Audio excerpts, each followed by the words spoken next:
বাংলাদেশের লালমনিরহাট জেলায় প্রায় ৭০০ একর জমি ইতিমধ্যেই চিহ্নিত করা হয়েছে চীনের জন্য। সম্প্রতি এক রিপোর্টে এমনটাই দাবি করে বলা হয়েছে।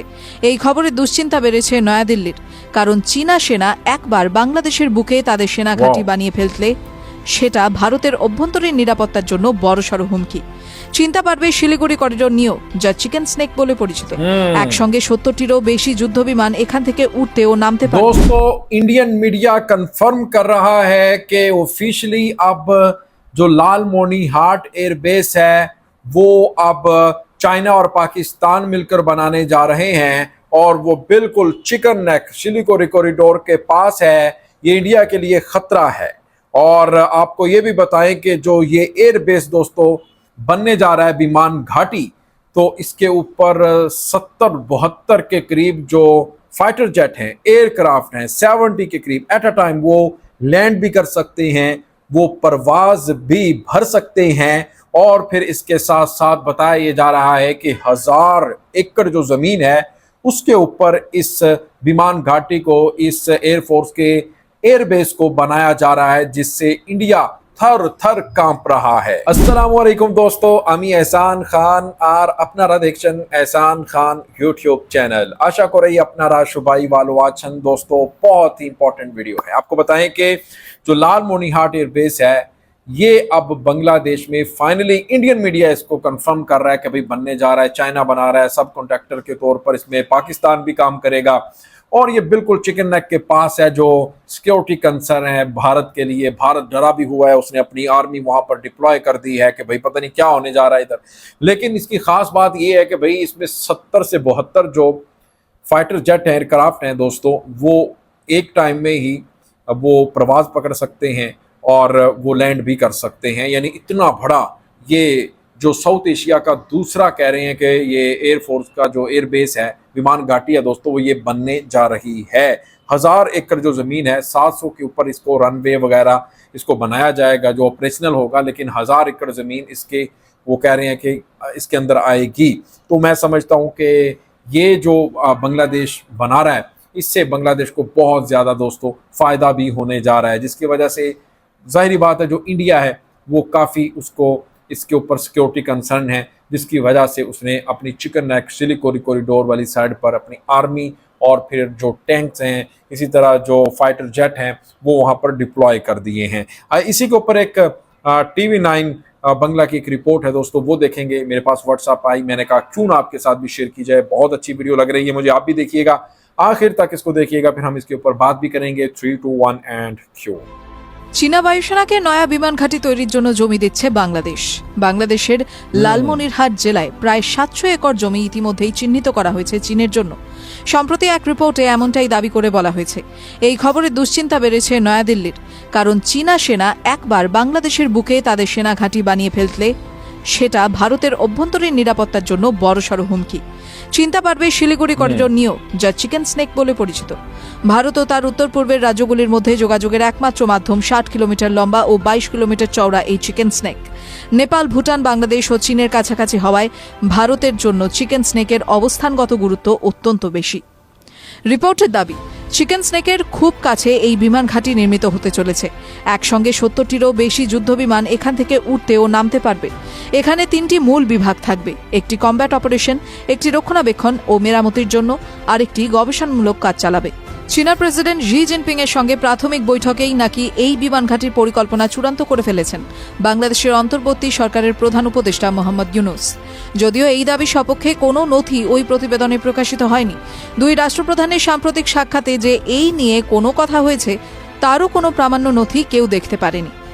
তাই এই রিপোর্টের সারবত্তা নিয়ে এখনও প্রশ্ন রয়েছে। তবে বাংলাদেশ যেভাবে চীন ও পাকিস্তানের সঙ্গে দোস্তি বাড়াচ্ছে সেটাকে মোটেও ভালো চোখে দেখছে না ভারত। পরশুমুলুকের অশান্ত সময়ে চাল থেকে শুরু করে বিদ্যুৎ সবই ভারত বিলিয়েছে অকাতরে। বাংলাদেশের ধর্মীয় গোড়া মুরব্বীরা যখন ভারতের বিরুদ্ধে সে দেশের গণমাধ্যমে বিষ ভাষণ দিচ্ছেন নিয়মিত, সেই অবস্থাতেই বাংলাদেশের সাধারণ মানুষের মুখের দিকে তাকিয়ে খাদ্যের সরবরাহে ঘাটতি হতে দেয়নি ভারত। কিন্তু এত কিছুর পরেও বাংলাদেশ সরকার এশিয়ার দ্বিতীয় বৃহত্তম বায়ুসেনা ঘাঁটি তৈরি করতে জমি দিচ্ছে দাবি প্রতিবেদনে। সবকিছু ঠিক থাকলে চলতি বছরের অক্টোবর মাসেই নির্মাণ কাজ শুরু হতে পারে। সেই কাজের জন্য আবার সাব কন্ট্রাক্টর ঠিক করা হয়েছে একটি পাক সংস্থাকে, দাবি সূত্রের। বাংলাদেশের বিদেশ মন্ত্রকের এক সূত্রকে উদ্ধৃত করে দাবি করা হয়েছে। আসন্ন 17 এপ্রিল ঢাকাতে বাংলাদেশ ও পাকিস্তানের সচিব পর্যায়ে আলোচনা হতে চলেছে। বাংলাদেশের বিদেশ সচিব জসিমউদ্দিন ও পাক বিদেশ সচিব আমনা বালোচ ওই বৈঠকের নেতৃত্ব দেবেন বলে সূত্রের খবর। বৈঠকে দুই দেশের মধ্যে যোগাযোগ বাড়ানো, বিনিয়োগ, প্রতিরক্ষা চুক্তি, কৃষি ও সাংস্কৃতিক তথ্য আদান প্রদানের সম্ভাবনা রয়েছে। TV9 Bangla digital. ये दोस्तों आपने रिपोर्ट देखी है TV9 बंगला की, किस तरह से ये बात कर रहे थे कि भाई ये जो लालमोनीहाट एयरबेस है इसका कितना यानी असर पड़ सकता है हिंदुस्तान के ऊपर, हिंदुस्तान किस तरह से बांग्लादेश की मुट्ठी में आ सकता है। चिकन नेक तो पता है, गर्दन है वो 7 सिस्टर की बांग्लादेश के हाथ में, जब दिल कर सकता है बांग्लादेश इस तरह उसको पकड़ सकता है, उसको मरोड़ सकता है। लेकिन अब जो ये लालमोनीहाट एयरबेस है, जो विमान घाटी है दोस्तों, ये बनने जा रही है, इससे और भी ज़्यादा इंडिया को टेंशन हो रही है। और फिर सबसे बड़ी टेंशन ये है कि भाई चाइना और फिर जो पाकिस्तान है, इन दो मुल्कों के साथ इसकी हिंदुस्तान की वैसे इतनी ज़्यादा नहीं बनती। लद्दाख वाले बॉर्डर के ऊपर चाइना ने क्या खूब इनकी धुलाई की, इंडियन अंतभक्तों की, इस भारतीय सूरमाओं की। ये वहाँ पर दुम दबा कर दौड़े और सब कुछ छोड़कर चले गए। कुछ लोग तो इनके ठीक ठाक उनकी ठकाई भी की है चाइनीज़ फौज ने, लेकिन वहाँ ये दादागिरी नहीं कर सके। लेकिन इधर ये दादागिरी करते हैं, लेकिन इस बार इनको आगे से मिल गया है Nobel prize winner professor Muhammad Yunus. जी हाँ, और ये परेशान हो गए हैं कि हमारी तो आदत बनी हुई थी, हमारा जो दिल करता था हम बांग्लादेश को एक फ़ोन कॉल के ऊपर वो काम अपना करवा लेते थे, जो हम कहते थे वो फौरी होता था। यानी शेख हसीना की दौरे हुकूमत में, जब शेख हसीना की गवर्नमेंट थी।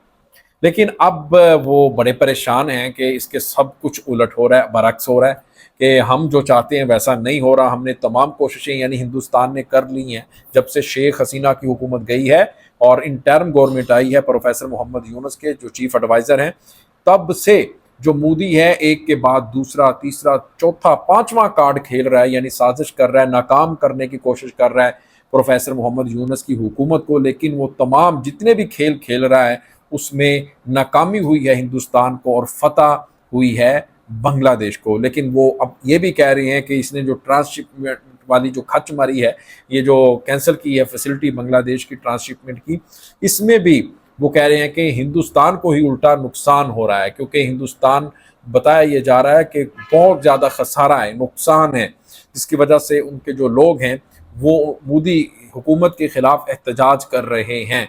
लेकिन कुछ लोग ये भी कह रहे हैं कि प्रोफेसर मोहम्मद यूनुस की जो हुकूमत है वो भी सर जोड़ कर बैठी हुई है, वो भी सोच विचार कर रही है कि वो भी ट्रांसशिपमेंट को लेकर जो ट्रांजिट रूट इस्तेमाल करता है हिंदुस्तान बांग्लादेश का, उसके ख़िलाफ़ कुछ फ़ैसला किया जाए, उसके ख़िलाफ़ कोई बड़ा डिसीजन लिया जाए। हो सकता है, लिया भी जा सकता है और हिंदुस्तान को सबक भी सिखाया जा सकता है।